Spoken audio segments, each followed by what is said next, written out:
Chapitre 108. Pierre Casadi. De la bataille inouïe et formidable que livra Don Quichotte au laquais Tosilos en défense de la fille de la dame Rodriguez.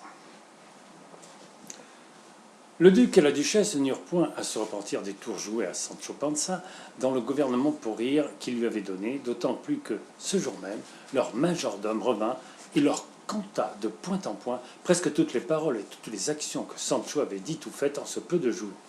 Finalement, il leur dépeignit l'assaut de l'île, la peur de Sancho et son départ précipité, ce qui les divertit étrangement. Après cela, l'histoire raconte que le jour fixé pour la bataille arriva. Le duc avait à plusieurs reprises instruit son laquais Tosilos de la manière dont il devait s'y prendre avec Don Quichotte pour le vaincre, sans le tuer ni le blesser. Il régla qu'on ôterait le fer des lances en disant à Don Quichotte que la charité chrétienne qu'il se piquait d'exercer ne permettait pas que le combat se fût au péril de la vie et que les combattants devaient se contenter de ce qui leur donnait le champ libre sur ces terres, malgré le décret du Saint Concile qui prohibe ces sortes de duels sans qu'ils voulussent encore vider leur querelle à outrance. Don Quichotte répondit que son Excellence n'avait qu'à régler les choses comme il lui plairait et qu'il s'y conformerait en tout point avec obéissance. Le duc avait fait dresser devant la plateforme du château un échafaud spacieux où devaient se tenir les juges du camp et les demanderesses, mère et fille.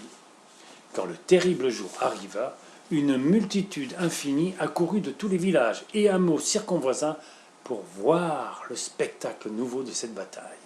Car jamais dans le pays, on n'en avait vu ni ouï raconter une autre semblable, pas plus ceux qui vivaient que ceux qui étaient morts.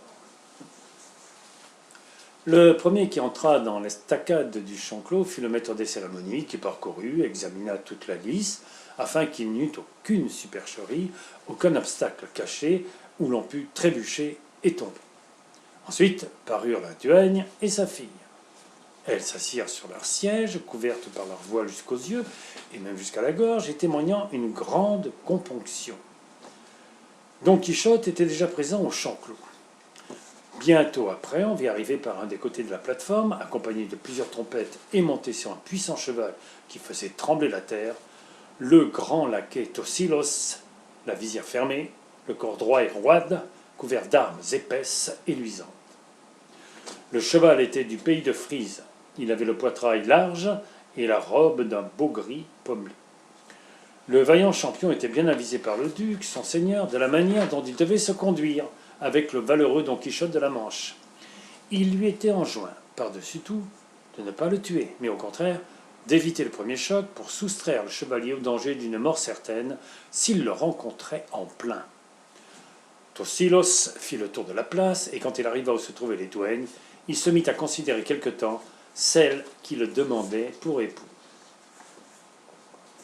Le maréchal du camp appela Don Quichotte, qui s'était déjà présenté dans la lice, et en présence de Tosilos, il vint demander aux douaines si elles consentaient à ce que Don Quichotte prît leur cause en main. Elles répondirent que oui, et que tout ce qu'il ferait en cette occasion, elles le tiendraient pour bon, valable et dûment fait.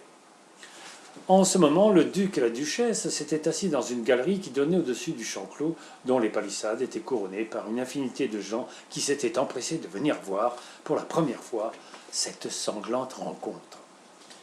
La condition du combat fut que, si Don Quichotte était vainqueur, son adversaire devait épouser la fille de Doña Rodriguez, mais que s'il était vaincu, l'autre demeurait quitté libre de la parole qu'on lui réclamait, sans être tenu à nulle autre satisfaction. Le maître des cérémonies partagea aux combattants le sol et le soleil, et les plaça chacun dans le poste qu'il devait occuper. Les tambours battirent, l'air retentit du bruit des trompettes, la terre tremblait sous le pied des chevaux. Et dans cette foule curieuse qui attendait la bonne ou la mauvaise issue du combat, les cœurs étaient agités de crainte et d'espérance. Finalement, Don Quichotte, en se recommandant du fond de l'âme à Dieu notre Seigneur, à sa dame Dulcinée du Toboso, attendait qu'on lui donnât le signal de l'attaque. Mais notre laquais avait bien d'autres idées en tête et ne pensait qu'à ce que je vais dire tout à l'heure. Il paraît que, lorsqu'il s'était mis à regarder son ennemi, elle lui sembla la plus belle personne qu'il eût vue de sa vie entière, et l'enfant aveugle qu'on a coutume d'appeler Amour par ses rues ne voulut pas perdre l'occasion qui s'offrait de triompher d'une âme d'antichambre et de l'inscrire sur la liste de ses trophées. Il s'approcha sournoisement, sans que personne le vît, et enfonça dans le flanc gauche du pauvre laquais une flèche de 2 aunes qui lui traversa le cœur de part en part. Et vraiment, il put faire son coup bien en sûreté, car l'amour est invisible. Il entre et sort comme il lui convient, sans que personne lui demande compte de ses actions. Je dis donc que lorsqu'on donna le signal de l'attaque, notre laquais était transporté hors de lui en pensant aux attraits de celle qu'il avait faite maîtresse de sa liberté. Aussi, ne put-il entendre le son de la trompette, comme le fit Don Quichotte, qui n'en eut pas plutôt entendu le premier appel, qu'il lâcha la bride et s'élança contre son ennemi de toute la vitesse que lui permettaient les jarrets de Rocinante. Quand son écuyer Sancho le vit partir, il s'écria de toute sa voix « Dieu te conduise, crème et fleur des chevaliers errants! Dieu te donne la victoire, puisque la justice est de ton côté !» Bien que Tosilos vit Don Quichotte fondre sur lui, il ne bougea pas d'un pas de sa place. Au contraire, appelant à grands cris le maréchal du camp, qui vint aussitôt voir ce qu'il voulait, il lui dit « Seigneur, Seigneur, cette bataille ne se fait-elle point pour que j'épouse ou n'épouse pas cette dame ?» Précisément, lui fit-il répondu. « Eh bien, reprit le laquais, je crains les remords de ma conscience et je la chargerai gravement si je donnais suite à ce combat. Je déclare donc que je me tiens pour vaincu et que je suis prêt à épouser cette dame sur le champ. » Le maréchal du camp fut étrangement surpris des propos de Tosilos. Et comme il était dans le secret de la machination de cette aventure, il ne put trouver un mot à lui répondre. Pour Don Quichotte, il s'était arrêté au milieu de la carrière, voyant que son ennemi ne venait pas à sa rencontre. Le duc ne savait pas à quel propos la bataille était suspendue, mais le maréchal du camp vint lui rapporter ce qu'avait dit Tosilos, ce qui le jeta dans une surprise et une colère extrême.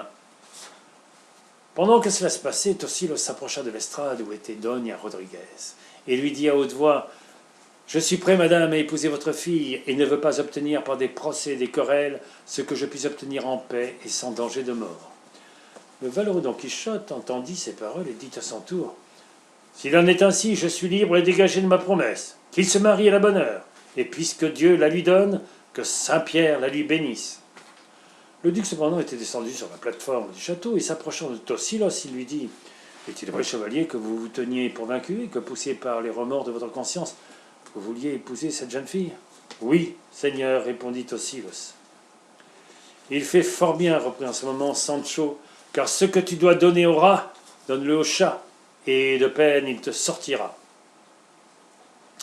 Tosilos s'était mis à délasser les courroies de son casque à visière et priait qu'on l'aidât bien vite à l'ôter, disant que le souffle lui manquait et qu'il ne pouvait rester plus longtemps enfermé dans cette étroite prison.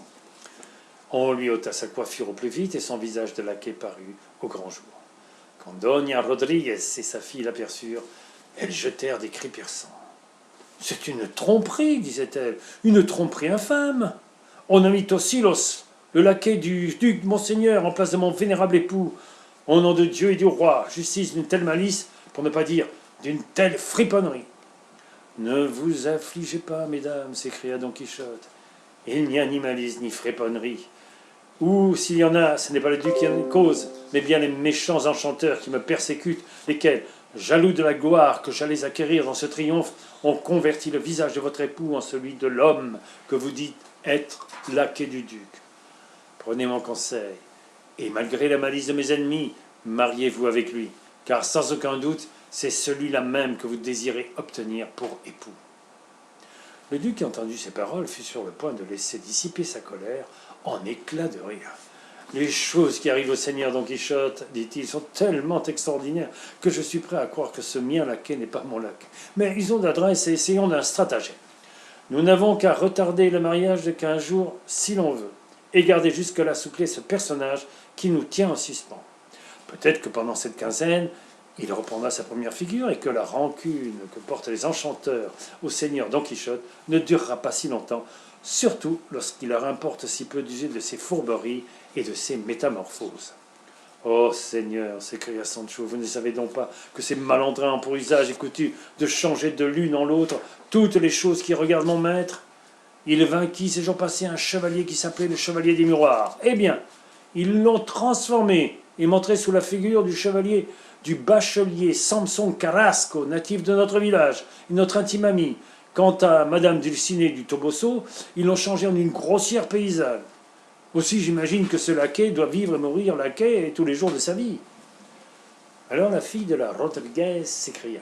« Quel que soit celui qui me demande pour épouse, je lui en sais infiniment de gré, car j'aime mieux être femme légitime d'un laquais que maîtresse séduite et trompée d'un gentilhomme, bien que celui qui m'a séduite ne le soit pas. » Finalement, tous ces événements et toutes ces histoires aboutirent à ce que Tosilos fut renfermé jusqu'à ce qu'on vit où aboutirait sa transformation. Tout le monde cria « Victoire à Don Quichotte !» et la plupart s'en allèrent tristes et tête basse, voyant que les champions si attendus ne s'étaient pas mis en morceaux.